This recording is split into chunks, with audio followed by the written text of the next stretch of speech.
নমস্কার দর্শক বন্ধুরা, আমার আরেকটি ভিডিওতে আমাদের সকলকে স্বাগত জানাই। আজকের ভিডিওতে আমি আপনাদেরকে যম দীপদান সম্বন্ধে বলবো।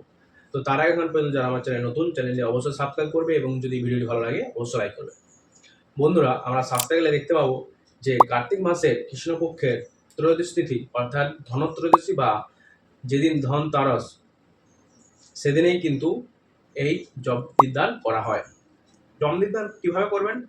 যম দীপদান করার পদ্ধতি হলো ১৩টি প্রদীপ প্রজ্বলিত করে দক্ষিণ মুখে সন্ধ্যের সময় যমদেবের উদ্দেশ্যে নিবেদন করতে হয়।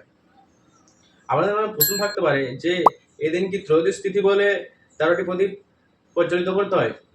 না, যমরাজের থেকে আসা ফ্রিকোয়েন্সিগুলি নরকে মাত্র ১৩ মুহূর্তের জন্য থাকে, সেই জন্যই ১৩টি প্রদীপ প্রদান করতে হয়।